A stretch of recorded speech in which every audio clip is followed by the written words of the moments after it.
നിനക്കതൊക്കെ എങ്ങനെയാ സാധിക്കുന്നത്?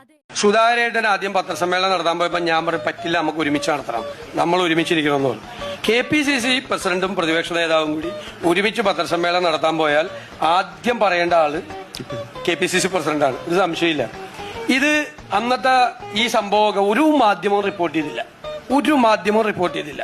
ഇത് കാരണം ഞാൻ ചെന്നിരുന്നിടത്തായിരുന്നു മൈക്കിരുന്നിരുന്നത്.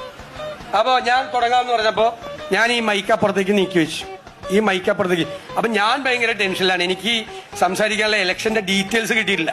അദ്ദേഹം ജനറൽ ആയിട്ടുള്ള കാര്യം പറയില്ല. ഇലക്ഷൻ അവിടെ നടത്തിയത് ഞാനാണ്. എന്റെ ഡീറ്റെയിൽസ് കിട്ടാൻ വേണ്ടി ഞാൻ ഭയങ്കര ടെൻഷനായിട്ടിരിക്കുകയാണ്. അപ്പൊ അദ്ദേഹം പറഞ്ഞു, അദ്ദേഹത്തിനോട് ചോദിച്ച ഒരു ചോദ്യത്തിന് ഞാൻ എങ്ങനെ മറുപടി പറയണം? അദ്ദേഹത്തിനോട് സ്പെസിഫിക് ആയിട്ട് ചോദിച്ച ചോദ്യമാണ്. ഞാനിത് നീക്കി വെക്കാൻ കാര്യം, അദ്ദേഹം ഇപ്പുറത്താണ് വന്നിരുന്നത്. അദ്ദേഹം തുടങ്ങാൻ വേണ്ടിയിട്ടാണ് ഞാൻ നീക്കി വെച്ചത്.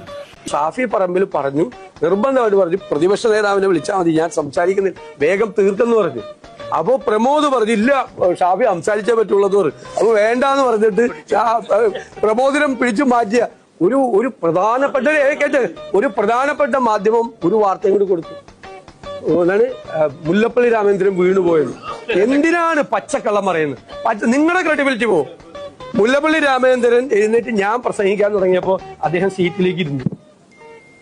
ഞാൻ വെല്ലുവിളിക്കുന്നു, ഒരു പ്രധാനപ്പെട്ട മാധ്യമം മുല്ലപ്പള്ളി രാമചന്ദ്രൻ വീണു എന്ന് പറഞ്ഞൊരു വാർത്ത കൊടുത്തു. ഞാൻ പ്രസംഗിച്ചപ്പോ സീറ്റിലേക്ക് ഞാൻ വെല്ലുവിളിക്കുന്നു. നിങ്ങളുടെ ക്രെഡിബിലിറ്റി എന്തിനാണ്? നിങ്ങൾക്കറിയാലോ ആ ജാഥ ഇന്നലെ എന്തായിരുന്നു? ഞാൻ വേദിയിലുണ്ടായിരുന്നു, ഉടനീളമുണ്ടായിരുന്നു. അവിടെ നടന്നത് എന്താണെന്ന് എനിക്ക് കൃത്യമായിട്ട് അറിയാം. പക്ഷെ അത്തരമൊരു സ്റ്റേജിൽ വെച്ചിട്ട് അത്തരമൊരു ഉന്തും തള്ളും ഉണ്ടാകാൻ പാടില്ലായിരുന്നു. പക്ഷെ ഇത്രയധികം ചാനലുകൾ ഉള്ള കാര്യം അദ്ദേഹം മറന്നുപോയി. അത്തരമൊരു സദസ്സിൽ വെച്ച് അദ്ദേഹത്തിന് പ്രകോപനം ഉണ്ടാകാൻ പാടില്ലായിരുന്നു എന്നാണ് എനിക്ക് പറയാൻ.